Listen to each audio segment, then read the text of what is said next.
Hey guys, what's up? I'm back with another video. I was gonna film this in the kitchen, kind of have a more relaxed style, but the lighting was terrible and I just haven't figured it out quite yet. It's still really hot and it's getting hot. It's gonna be up to like 31 degrees today. Whew. So I just put all my flowers behind me. Try and make it a little bit different so not all my videos are looking the same.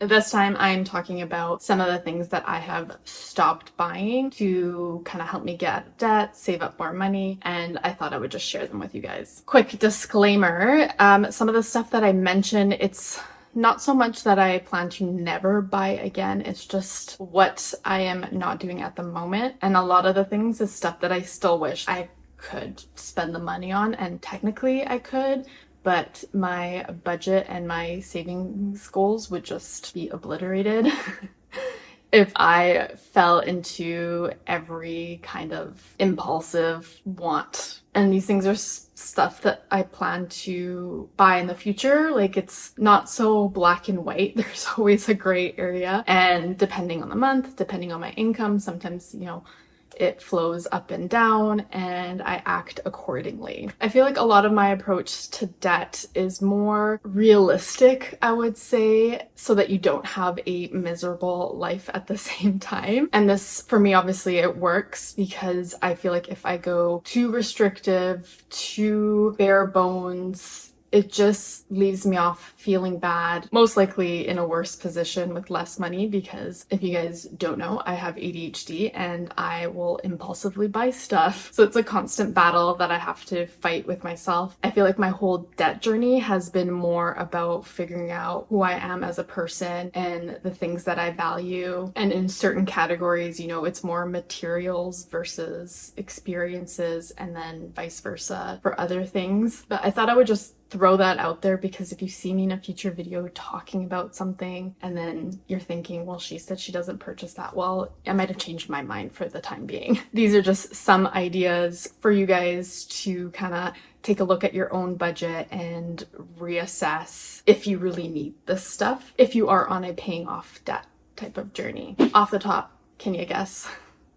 Probably can. So my first thing that I have stopped purchasing to save money was Starbucks runs, coffee runs. I honestly didn't even really like the taste of it. I really prefer my little Keurig coffee pods with my protein shake way more than any Starbucks drink. I can't drink everything or anything that I want, so I'm not really interested in buying something and then not really knowing how it's going to make me feel and then having wasted money. I did have an issue with buying banana bread from Starbucks a lot, but I got over that by purchasing a loaf of banana bread from like the grocery store. I think Walmart had a loaf of a banana bread. One loaf costs the same amount as one slice of banana bread, and I thought it tasted better, to be honest. I have also completely stopped eating banana bread because it wasn't making me feel good as well, so I've been able to save money that way. Now, do I still buy drinks here and there? Yes, but it's like if I get a gift card or something like that. I did a survey for my College of Dental Hygiene, and in one of the questions they had asked like what they could do to get more people to do the survey, and I put like make it easier to win gift cards, and then I ended up winning. I got a $10 gift card, and then just like recently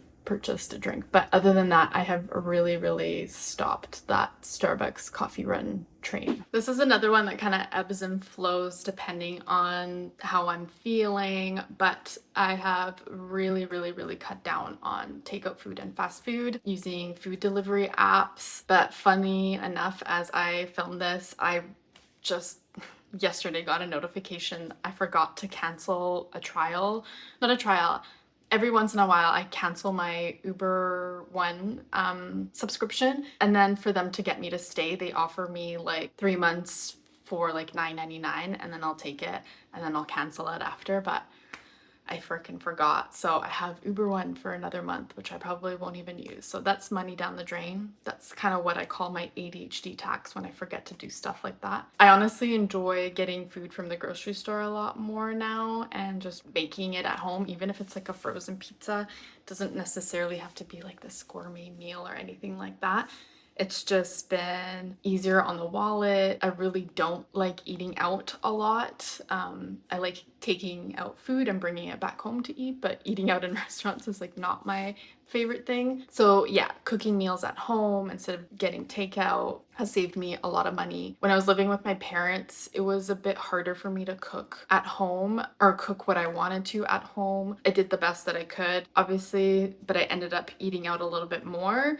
Still way reduced from previous years, but now I've almost like completely cut it out. The summer, obviously, it's been a little warmer. I don't want to turn on the oven. I've been out more, so it made more sense to buy food out, but using the delivery apps or not using the delivery apps have really saved me a lot of money because damn, those delivery fees and taxes, it just all adds up and then it doesn't make it worth it. I'd rather just go through a drive-through. Subscription services, of course, I've cut those out. I try to bum off other people for some accounts, so I don't have to pay for that. But I get it. This one can be a little bit harder to reduce in this day and age when everything seems to be on a subscription base. So one of my tips to not necessarily get around paying for subscriptions, but to reduce the costs is to plan when you're going to be watching something. For example, like if there's a movie or show you want to watch on like Netflix, Amazon, or whatever, plan to watch and do all of that in a month and then pay for the month and then cancel it the next month and then kind of do it again.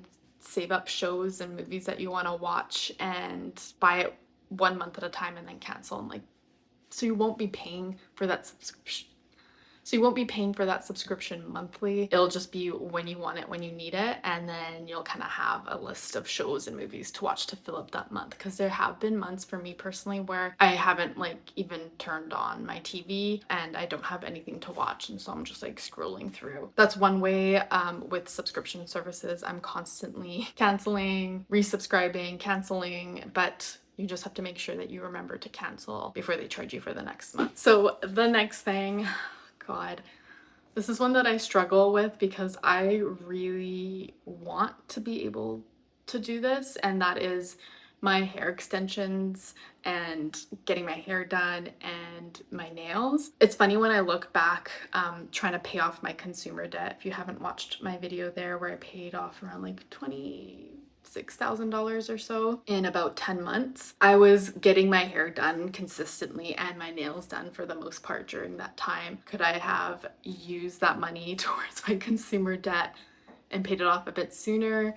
Yes. How much sooner? I don't know. And would I have been happy if I did it that way? I don't think so. It would have led to me trying to overcompensate in other areas by purchasing just because of the timing of it. I was losing a lot of hair from my weight loss.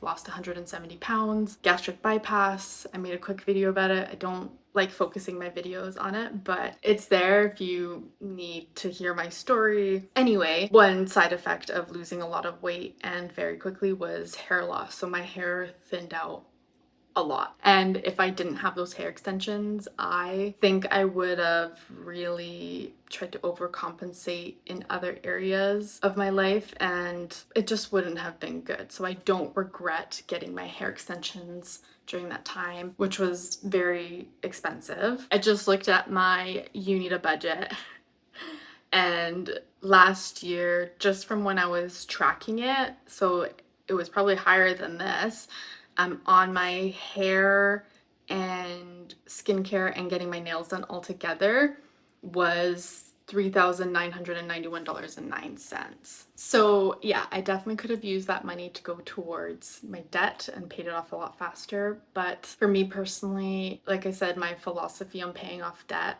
as I'm coming out of it now, I'm realizing that yeah, this was just the way that it had to be at the time. I have stopped getting hair extensions. I don't get my hair done as often. I get it done once every 4 months But man, do I really want my hair extensions back. So don't be surprised if I come back with a full head of hair at one point. Nails, I've gotten over, even though I do like how they looked and made me feel. I am trying to figure out a way that doesn't break the bank by doing it myself. I've bought stuff. I'm just like nervous to do it. And so that's a waste of money if I don't ever start it. Yeah, it's something that I've cut down on, and I know it's not really realistic for a lot of people. So just keep that in mind. But I am throwing that in there because it is something that I have stopped spending my money on. So obviously there is a long list of things that like I could go through to tell you guys what you need to stop buying to waste your money on, but it's all really down to taking inspiration from other people, but then realistically applying it to your life if you want it to be